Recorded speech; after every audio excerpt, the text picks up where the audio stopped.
자, 이번에는요. 우리들이 궁금한 사항들을 대표님께 좀 여쭈는 시간입니다. 특별한 사연이 있는 분들에게 미리 좀 부탁을 드렸는데요. 지난 박근혜 정권 또 이명박 정권 그 시기 동안 참 많이 힘들고 또 눈물을 흘리고 하지만 끝까지 용기와 희망을 잃지 않고 계신 분들입니다. 응답하실 분을 먼저 모셔야겠죠. 대답해 주실 우리의 문재인 전 대표님 모시겠습니다. 큰 박수 부탁드리겠습니다.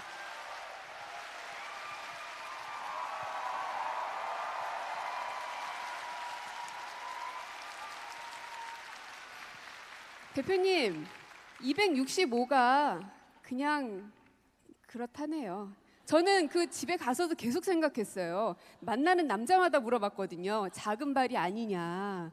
근데 대표님께서 끝까지 작지 않다고 말씀을 하셔서 대한민국 표준입니다. 네. 그러면 우리 또 자리로 가서 이야기를 나눠볼까요? 저는 인터뷰를 하면서 대표님께서 정말 고집이 세시구나 다시 한번 느꼈습니다. 그 고집으로 우리 대한민국을 지금 말씀해 주셨던 그 모든 것들을 끝까지 이뤄내 주시고 이끌어 주셨으면 좋겠어요. 그래 주실 거죠? 예, 지금 그 촛불 민심이 요구하는 이렇게 적폐청산 또 새로운 대한민국이 특별한 게 아니잖아요. 그냥 대한민국을 좀 더 정상적이고 상식적인 나라 만들어 달라는 것. 그래서 정말로 비정상적이고 몰상식한 그런 일들을 좀 다 청산해 달라는 것. 이것은 저는 원칙이 있는 뚝심만 있으면 충분히 해결할 수 있다고 생각합니다.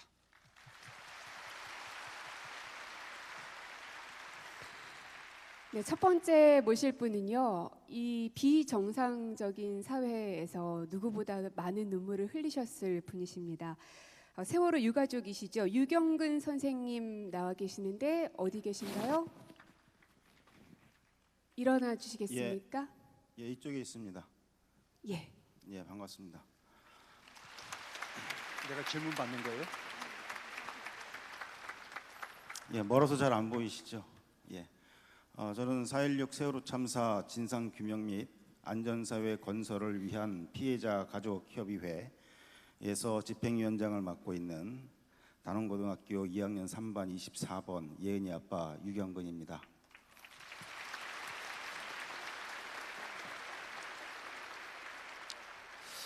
우선 주어진 시간이 많지 않기 때문에 짧게 두 가지만 좀 질문을 드리려고 하는데요. 아무리 질문 시간이 짧다고 해도 꼭 드리고 싶은 말씀이 있어서 먼저 좀 말씀을 드리겠습니다.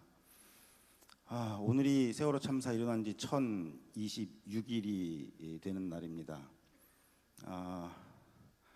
아마 이 자리에 계신 분들 거의 모두 다가 지난 대선 때 문재인 전 대표님이 당선되지 못하신 것에 대해서 지금까지도 가슴 아프게 또 어떤 분은 원통스럽게 생각하시는 분들이실 겁니다. 맞죠? 근데 감히 말씀드리고 싶은 것은 모든 분들이 그러시겠지만 지난 1026일 동안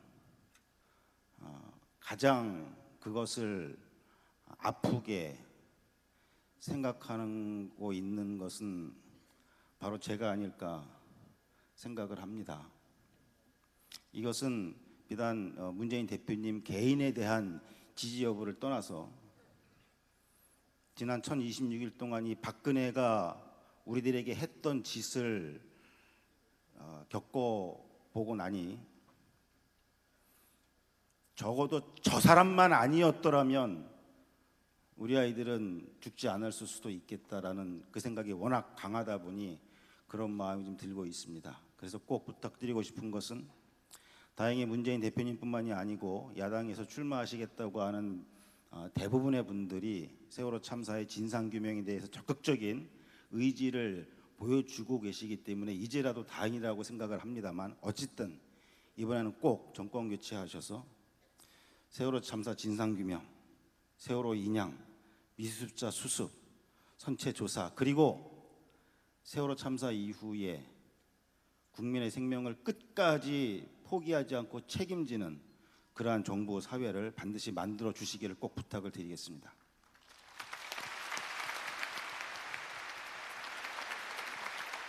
예, 짧게 두 가지 질문을 드리겠습니다. 답변을 길게 하시는 게 좋기 때문에 단문 형식으로 짧게 질문을 드리겠습니다. 첫 번째는 세월호 인양과 관련된 문제입니다. 세월호 인양 현재 정부의 계획에 의하면 또 지금 탄핵 시국과 맞물려 봤을 때에 새로운 정부가 들어선 이후에 인양이 되거나 또는 인양이 됐다 할지라도 새로운 정부가 들어선 이후에 미수습자를 수습하고 선체 조사를 해야 할 것 같습니다. 이에 대해서 어떠한 계획을 갖고 계시는지 말씀을 해주시면 좋겠고요. 두 번째는 첫 번째 특조위는 정부 여당의 조직적인 방해에 의해서 다 풍비박산이 나버렸습니다. 이제 두 번째 특조위를 만들기 위해서 국회와 함께 열심히 지금 의논을 하고 있는데요. 동의하시겠지만 세월호 참사 진상 규명이 안 된 가장 큰 이유는 정부의 방해였습니다. 새로운 정부에서는 세월호 참사 진상 규명을 위해서 어떠한 계획 그리고 대통령으로서 어떠한 지시를 내리실 것인지에 대해서 말씀을 해주시면 감사하겠습니다.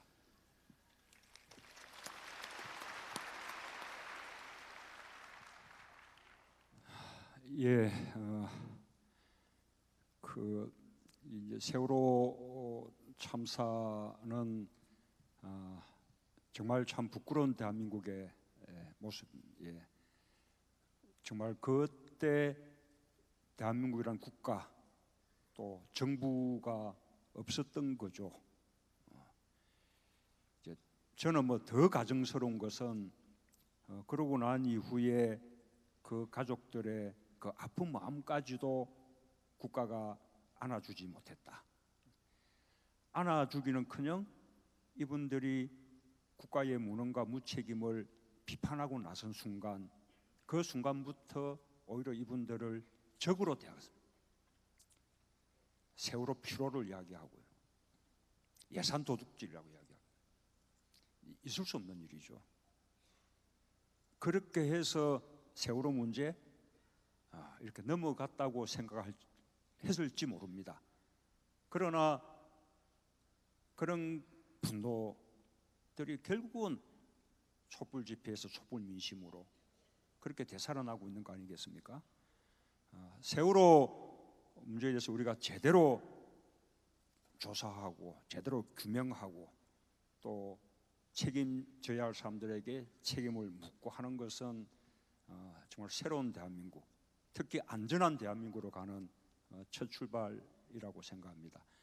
우리 아까 유경건 집행위원장 말씀대로 진상 규명, 선체 인양, 또 미수습자들의 수습, 이 부분은 지금 정부가 하도록 우리가 당연히 촉구하겠지만 지금 법안도 나가 있습니다.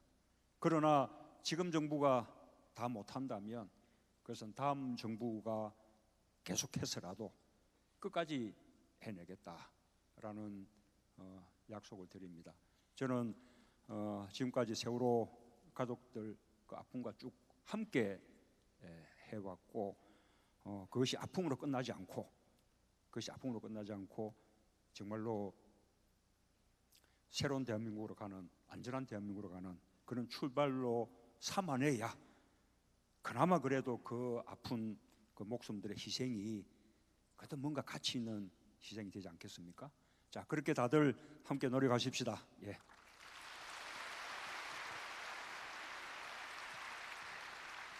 네, 원래는 앉아서 답변을 해주셔도 되는데 아마도 이 세상에서 가장 큰 슬픔은 내 아이를 잃은 부모님의 마음이겠죠. 그래서 제가 제지하지 할 틈도 없이 그렇게 나오셔서 말씀하시는 그 모습에서 또한 저는 작은 감동을 또 받습니다.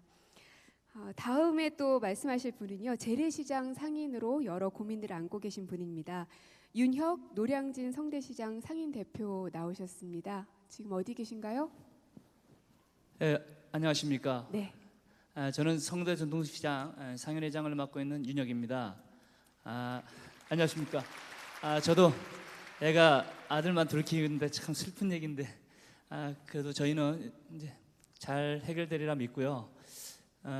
이번에 문재인 전 대표님께서 재래시장에서 설 차례 음식을 사시면서 많이 듣고 보셨을 겁니다.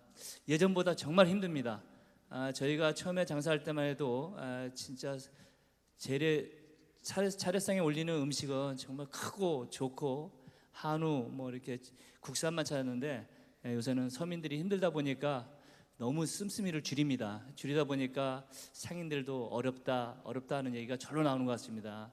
이런 서민들이 즐겨 찾는 전통시장 활성화를 위한 좋은 방안이 있으시면 이야기하여 주십시오.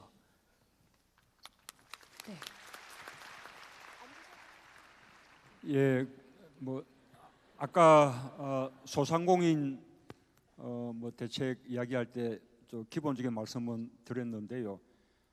이런 전통시장들에 대해서 제대로 지원하고 육성 이렇게 하기 시작한 게 김대중 정부 때 재래시장 지원 육성법을 만들면서부터였습니다. 그 이후에 참여정부는 전통시장 또 지원 육성법으로 그 법을 더 이렇게 크게 확대해서 좀 체계적으로 지원해 나갔습니다. 지금 웬만한 전통시장에 가면 전부 아케이트라는 지붕들이 되어 있고 많이 이제 현대화됐죠. 그 사업들 거의 대부분 다 참여정부 때 다 시작했던 사업들입니다. 이제는 비도 맞지 않고 그렇게 이제 장을 볼 수 있게 되었는데 그래도 여전히 문제는 요즘 우리 이제 젊은 이런 이제 부부들 장을 보더라도 이제는 또 차들을 많이 가져가기 때문에 맞아 주차도 할 수 되고 이런 여러 가지 이제 편의가 모자라니까 더 이제 편한 마트라든지 이런 대형 매장으로 가게 되는 것이거든요. 그래서 이 전통시장들마다 최대한 좀 주차 시설들을 최대한 좀 확보해 주는 것이 굉장히 시급해 보이고요. 또 뿐만 아니라 우리가 여러 가지 앞으로 바우처 형태로 복지를 늘려 나갈 때 그 복지의 그 바우처를 전통시장에서만 사용할 수 있는 온누리 상품권 이런 형태로 지급하는 것. 그러면 그 돈은 전통시장에 가서만 전통시장에서 물건을 구입하는 것으로만 그렇게 이제 사용할 수 있기 때문에 큰 도움이 되죠. 비슷한 그게 우리 이재명 성남시장이 청년수당, 청년배당, 청년수당 하여튼 뭐 그렇죠. 청년들에게 뭐 지급하는 것 때문에 그게 포퓰리즘 정책이니 이렇게 이제 비난도 받고 했는데 그 수당을 성남시에서만 사용할 수 있는 상품권 형태로 그렇게 지급하거든요. 그럼 그것이 성남시 경제에 도움이 되죠. 저는 아주 좋은 아이디어라고 생각합니다. 그런 식으로 전통시장에서만 사용할 수 있는 그런 온누리 상품권 이것을 여러 가지 바우처 이런 형태로 많이 이렇게 이제 활용하면 큰 도움 되지 않을까 생각하고요. 무엇보다도 이제는 그 식료품들 이런 거 전통시장이 훨씬 질도 좋고 저렴합니다. 그래서 우리 젊은 우리 부부들 주부들 자꾸 이제 편리한 마트만 찾지 말고 전통시장 많이 이용해 주시는 것 그게 가장 중요한 해법 같습니다. 그렇게 하시겠습니까? 그냥 여기 서서 할까 봐요, 대표님. 그리고 카트도 좀 만들어 주세요. 무거운 거 들고 다니려니까 팔이 진짜 아프더라고요. 그죠? 자, 다음은요. 우리 청년들을 대표해서 또 한 분 모셨습니다. 어진아 씨이신데요. 노량진에서 공무원 시험을 준비하고 있는 청년이신데 이미 경기도 교육청 7급에 합격을 하셨다고 해요. 일단 박수 한번 보내드릴까요? 그런데 이번에 또 서울시 공무원 시험을 준비하고 있다고 합니다. 어떤 이야기를 들려주실지 한번 만나볼게요. 어디 계시죠? 네, 안녕하세요. 네. 저는 지난 2년간 공무원 시험을 준비했고 합격해서 발령을 앞두고 있는 어진아입니다. 우선 제가 70만 공시생의 마음을 대변할 수 있는 기회를 갖게 되어 정말 영광입니다. 지난 설 연휴 기간에도 노량진은 공직자로서의 꿈을 좇는 청춘들로 가득했습니다. 저 역시도 제 이름처럼 어진 공무원이 되어 어진 행정을 실천하고자 하루하루 노력하고 있습니다. 제가 처음 노량진에 입성했을 때 저는 그곳이 전쟁터인 줄 알았습니다. 강사의 말 한마디도 놓치지 않으려고 해가 뜨기 전부터 학원 앞에 줄을 서서 자리를 막고 또 수험 비용을 조금이라도 아껴보고자 강의를 촬영하면서 공부를 할 수 있는 알바 자리도 모집 몇 분 만에 마감됩니다. 누군가는 우리들을 안정적인 직장만 추구한다고 또 도전 의식이 없다고 비난하기도 합니다. 그럼에도 우리가 꿈을 포기하지 않는 이유는 학력이나 장애, 부모님의 배경 등에 구애받지 않는 공정한 기회를 부여받아서 국가와 국민을 위해 봉사하는 길을 걷고자 하기 때문입니다. 저 역시도 이런 마음가짐이 지난 수험 생활을 이겨낼 수 있는 큰 힘이 되었습니다. 그렇지만 최근에 보여지는 일련의 사태들은 내가 이러려고 내 청춘 다 바쳐 공부했나 하는 자괴감만 느끼게 합니다. 국민의 명을 받지 않는 사람의 명을 받아서 공무원들이 블랙리스트를 작성하고 또 국민이 아닌 그들의 배만 부르게 하는 일을 하겠습니다. 또 그나마 가장 공정하다고 여겼던 이 시험에조차도 청와대가 합격선까지 개입했던 정황이 드러나면서 정말 허탈하였습니다. 그래서 저는 공시생으로서 예비 공무원으로서 문재인 전 대표님께 질문을 드리고 싶습니다. 나이나 전공을 막론하고 한 번쯤은 공무원 시험을 생각해보는 이 사회가 과연 건강한 사회라고 할 수 있을까요? 청춘을 다 바쳐 바늘구멍을 뚫고 합격한 공무원들입니다. 그들이 노량진에서 신림에서 처음 가졌던 그 꿈을 실현할 수 있는 바람직한 공직사회를 위해서 어떤 방안을 가지고 계신지 여쭙고 싶습니다. 감사합니다.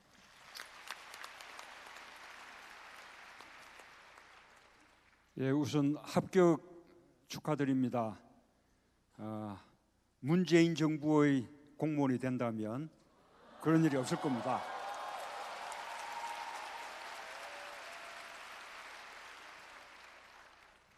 제가 2012년도에 이제 공시촌 노량진 가서 공무원 시험 준비하는 분들하고 컵밥 대화를 한 적이 있습니다.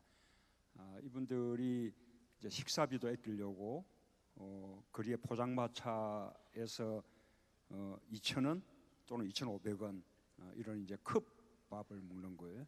그때 함께 이제 컵밥을 먹고 또 그분들의 숙소인 고시원도 가봤는데 정말로 너무나 좁아서 침대 하나, 책상 하나 놓으면 꽉 차는 방이었어요. 의자를 따로 놓을 공간이 없어서 침대 모퉁이가 의자 역할을 하는 그런 고생들을 했죠. 정말 축하드립니다. 제가 얼마 전에 그때 컵밥 대화를 했던 그 여성이 여경으로 합격을 했어요. 그것도 한 100대1 경쟁률을 뚫고 그래서 화양지구대라는 데서 근무를 하고 있어서 제가 설 전에 가서 축하도 하고 아주 반갑게 이렇게 이제 만난 일이 있는데요. 어쨌든 제가 아까 일자리 정책은 했는데 제 일자리 정책의 핵심은 지금까지는 일자리는 기업이 만드는 것이다. 특히 수출이 늘면 일자리가 난다. 그래서 수출 기업들에게 우리 국가의 모든 자원들을 몰아주는 그런 정책을 펴왔습니다. 그게 옛날에 아마 IMF 그 정도 시기까지는 그래도 그대로 통했던 패러다임이었던 것 같습니다. 근데 지금은 다릅니다. 지금은 수출이 늘어도 사물을 자동화하고 전산화하고 이렇기 때문에 수출 대기업들의 일자리가 갈수록 줄어듭니다. 여차하면 저임금 국가로 공장을 옮겨가죠. 그래서 기업이 일자리를 만들어야 되는 것은 맞고, 기업에게 일자리를 만들어내기 위해서 많은 제도적인 어떤 정책들을 펴야 되지만, 이제는 기업에게만 맡길 것이 아니라 가장 큰 고용주인 정부와 공공부문이 주도적으로 일자리를 늘려나가야 한다. 그렇습니다. 저는 공무원 숫자를 대폭 늘리겠습니다. 작은 정부가 좋은 거 아니냐, 이렇게 많은 분들이 이야기합니다. 작은 정부는 정말로 이미 우리가 오래전에 버렸어야 할 정말 미신 같은 것입니다. 예를 들면 전체 고용 가운데 정부와 공공부문의 고용이 차지하는 비중, 이 OECD 국가들은 평균 21.3%입니다. 고용자 5명 가운데 적어도 1명 이상이 공공부문에 종사하는 거죠. 우리나라는 불과 7.1%입니다. 7.6%입니다. 거의 3분의 1 수준인 거죠. 한 3% 정도 높이면 OECD 평균의 절반쯤 됩니다. OECD 평균은 두고, 그거는 뭐 먼 미래의 일이라고 우리가 미뤄두고, OECD 평균의 절반까지만 가도 공공부문에서 무려 81만 개 일자리가 납니다. 복지공무원요, OECD 국가 평균이 인구 1000명당 복지공무원이 12명입니다. 우리나라가 얼마인지 아십니까? 0.4명, 한 명도 안 되고, OECD 평균의 30분의 1밖에 되지 않아요. 이 마찬가지로 OECD 평균의 절반까지만 늘려나가면 무려 20만 개 이상의 복지공무원이 늘어나는 겁니다. 실제로 유럽 국가들은 2000년대 이후에 일자리들을 주로 공공부문에서 늘려왔습니다. 낭비 아닙니다. 이 사람들이 세금 내지요, 소비하지요. 그러면 내수 살지요. 과거에는 우리가 수출이라는 외박기로 경제를 성장시켜 왔는데, 이제 그게 안 된다는 게 지금 10수년 지금 확인됐거든요. 그럼 이제는 수출과 내수 양바퀴로 성장시켜야 되고, 그러려면 국민들에게 소비 능력을 만들어줘요. 일자리 만들어줘야 돼요. 소득을 높여줘요. 이게 우리 경제를 살리는 거예요. 어디서 재원이 있어서 그것 해결하냐? 포퓰리즘 아니냐? 그렇게 말할 수 있습니다. 그런데 그냥 단순 비교할 수는 없어요. 단순 비교할 수는 없는 것이지만, 그냥 하나의 예만 들자면, 이명박 정부 때 4대강 사업에 쏟아부은 국가 예산이 22조입니다. 수자원공사 이런 공기업 공공기관 통합까지 합치면 수십조 되죠. 국가 예산만 22조를 쏟아부었는데, 이 22조가 얼마나 어떤 돈인지 압니까? 연봉 2,200만 원짜리 일자리 100만 개가 만들어지는 돈이에요.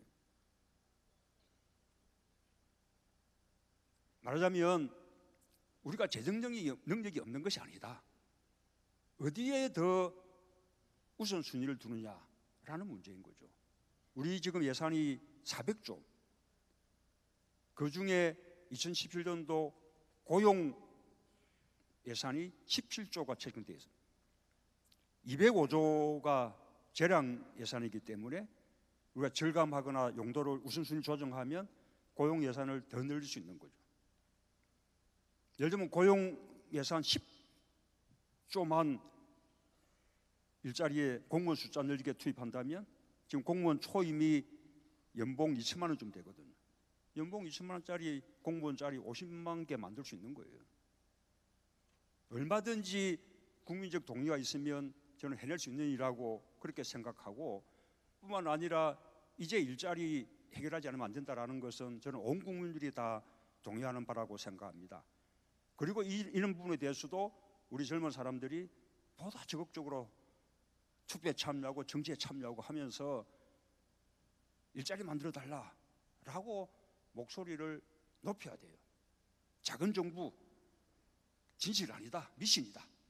공공부문 일자리 더 만들어 달라. 그러니까 요구해야 됩니다.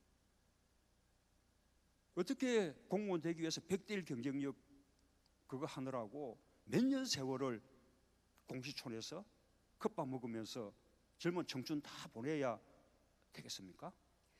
그래서 여기 수많은 젊은이들께서 그것을 요구하기 위해서 여기 오신 거 아닙니까? 예, 그런 세상 함께 만들어 나갑시다. 예. 네, 이번에는요 아주 당찬 학생 한 분을 모실 겁니다. 우리 나이로 18살이고요. 고등학교 3학년 학생이거든요. 박희수 학생 어디에 있죠? 아, 예, 저쪽에 있군요. 안녕하세요. 안녕하세요. 네. 청동고등학교에 재학 중인 예비 고3 박희수라고 합니다.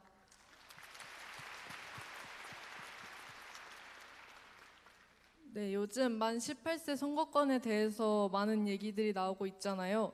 저도 곧 만 18세가 되는 청소년으로서 만 18세 선거권을 찬성하는 청소년으로서 만 18세 선거권에 대해서 어떻게 생각하시는지, 그리고 어떤 문제점이 있다고 생각하시는지, 그것에 대한 대안이 있으신지 여쭤보고 싶습니다. 네. 예, 저는 이 선거권이 투표권이 만 18세로 내려가야 한다라는 주장을 오래전부터 해왔습니다. 지금 OECD 국가들 가운데 선거 연령이 18세가 아닌 나라, 그러니까 그렇게 말하면 안 되죠. 왜냐하면 16세도 있고 하니까요. 어쨌든 19세를 유지하고 있는 나라는 대한민국밖에 없습니다. 다른 나라는 다 18세고 일부 나라는 16세인 나라도 있습니다. 대한민국의 18세가 외국의 다른 나라의 18세에 비해서 무슨 모자랍니까? 아니죠. 요즘 촛불 집회 다녀보면, 저는 전국에 많이 다녔는데요, 정말 우리 중고등학생들 발언하는 거 들어보면 깜짝깜짝 놀랍니다. 처음에는 참 기특하다, 대견하다 이렇게 들었었는데요, 듣다 보면 그게 아닙니다. 오히려 우리가 배우게 돼요. 우리는 살면서 우리도 모르게 세상의 부조리 이런 쪽에 많이 이제 둔감해졌거든요. 그저 그러려니 하고 이제 넘어가고 하는데, 오히려 중학생, 고등학생들은 정말로 순수한 그 마음으로 세상의 부조리들을 날카롭게 지적하는 겁니다. 오히려 우리 어른들의 스승이라고 할 만해요. 18세 이 선거 연령이나 아무 문제 없고요. 지금 대학교 1학년들 가운데 상당수는 18세거든요. 그럼 같은 대학교 1학년 중에서 어떤 사람은 19세라서 투표권 가지고 어떤 사람은 18세라서 투표권 못 가지고, 이 말도 안 되죠. 또 좀 18세들은 좀 쪽팔리잖아요. 선거 때 되면 나이 한 살 어린 것도 표가 나기도 하고.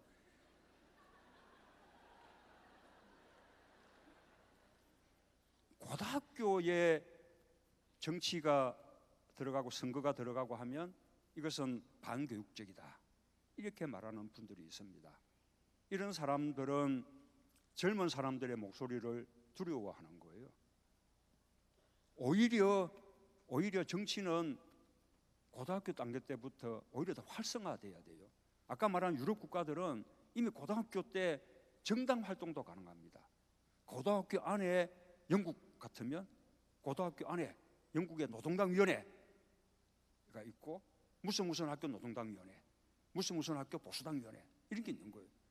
토니 블레어 이런 사람들 43살에 영국 총리 됐잖아요. 지금 야당 총재도 40살, 지금 총리도 아마 뭐 하여튼 다들 40대면 총리 되고 그러잖아요. 옛날에 클린턴 대통령이 45세 대통령 됐나요? 오바마가 40대 후반 뭐 이렇거든요. 40대면 그런 나라에서는 그런 대국에 대통령 총리 하는데, 대한민국 정치인 40대면 알라죠. 진짜 알랍니다. 예. 근데 이게 왜 이제 그런 나라들은 그러면 그런 어린 나이에 가능하냐? 중고등학생 때부터 정당 활동을 하는 겁니다. 그래서 정당 활동의 경력 이런 부분들은 오히려 훨씬 더 긴 세월 동안 갖추고 있는 거예요. 그리고 이미- 더불어서 그분들, 그러니까 어린 친구들에게 선거권이 있어야 청소년의 인권이나 교육 문제들을 어른의 손에만 맡기는 게 아니라 예. 선거야말로 민주주의의 산 교실이거든요. 그래서 오히려 투표권을 18세까지 이렇게 낮춰야 우리 학생들이 더 민주의식을 가지게 되고 성숙된 시민의식을 가지게 된다. 그 말씀 드립니다. 네. 자, 이제 마지막으로 한 분만 더 듣겠습니다. 대표님께서 군대가 어디 나오신 거죠? 특전사? 정확하게 이게 예. 풀어서 얘기하면 특전사 공수부대. 특전사 공수부대. 이분은요 UDT 출신이시랍니다. 근데 반전이 있어요. 지금은 성형외과 의사이십니다. 이윤근 원장님 어디 계시죠? 예, 안녕하세요, 저쪽에 계시네요. 대표님. 안녕하세요. 판교에서 병원을 하고 있는 이윤근이라고 합니다. 오늘 먼저 이렇게 기회를 주시고 직접 대통령이 되실 분한테 질문을 할 수 있어서 너무 영광으로 생각합니다.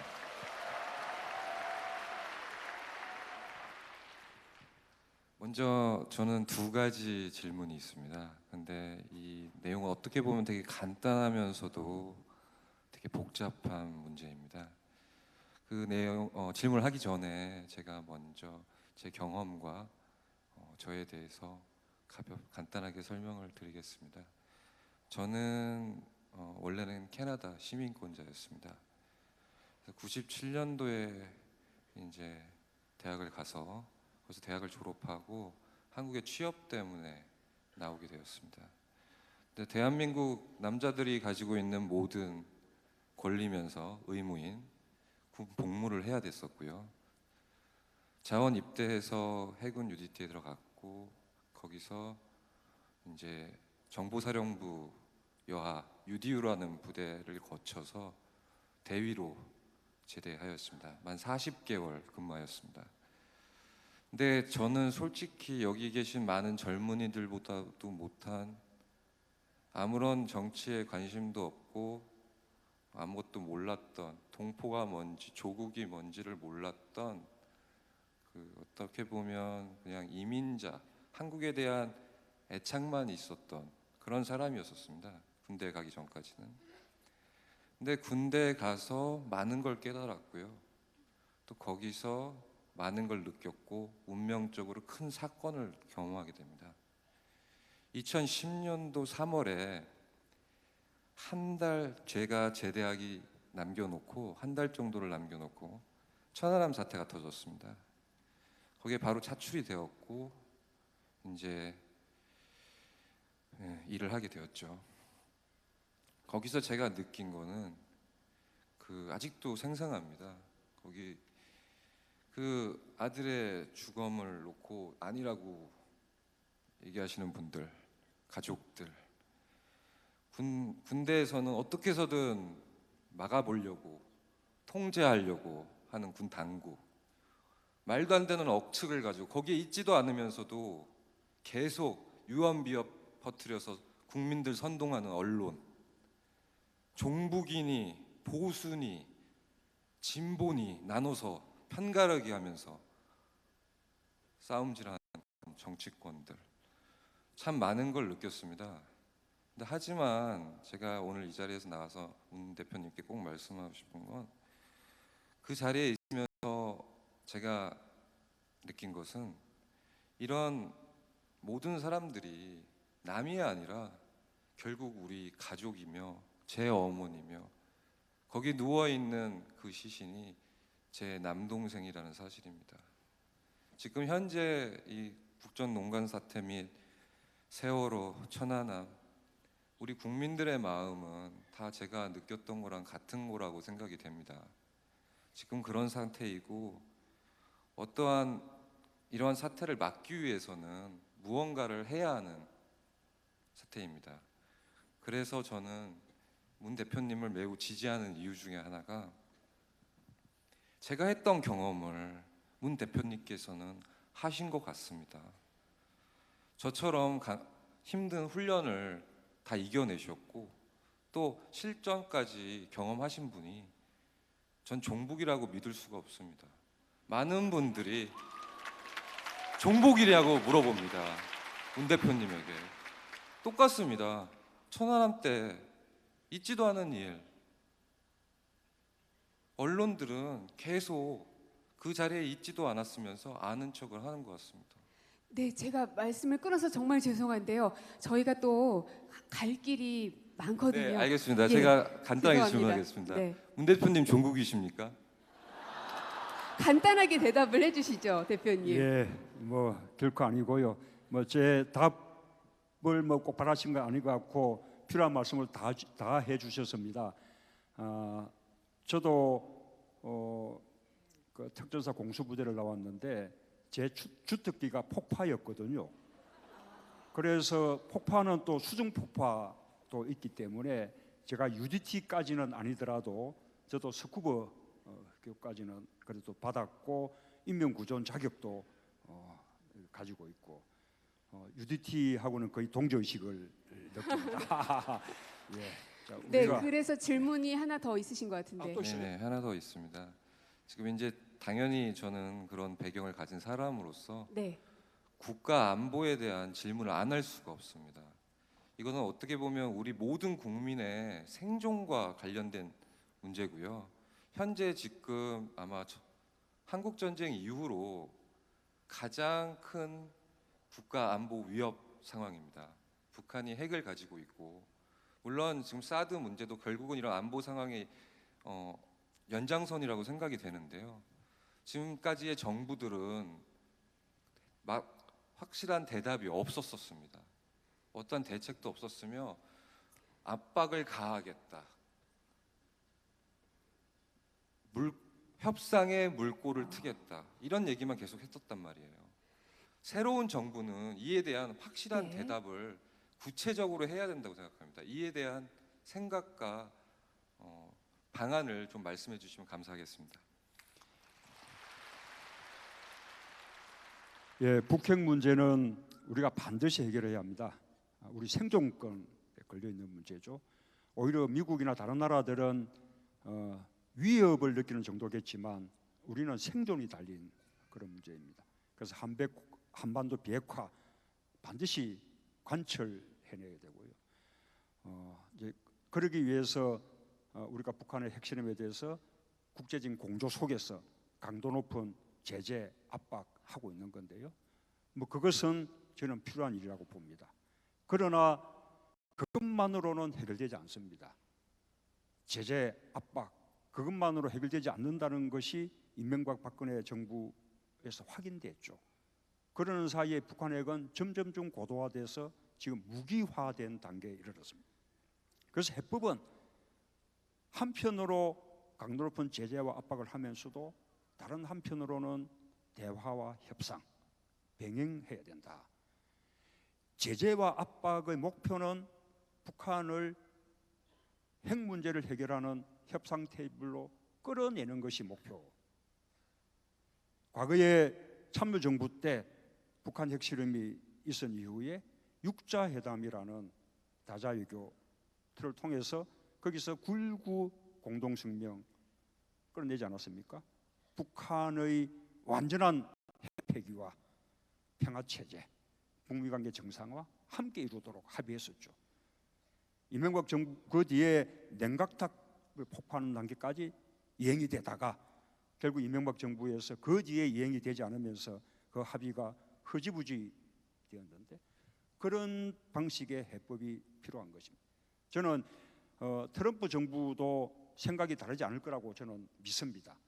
왜냐하면 트럼프 정부도 앞에 오바마 정부의 그 북핵 문제에 대한 대책이 결국은 해결하지 못했다라고 반성해야 된다라고 지금 말하고 있기 때문에 아마 저와 트럼프 대통령 생각이 비슷하지 않을까 그렇게 저는 믿고 있습니다. 네. 사실 저희가 궁금한 거는 너무너무나 많습니다. 아마 이 밤이 새도록 해도 끝나지 않을 정도일 텐데요.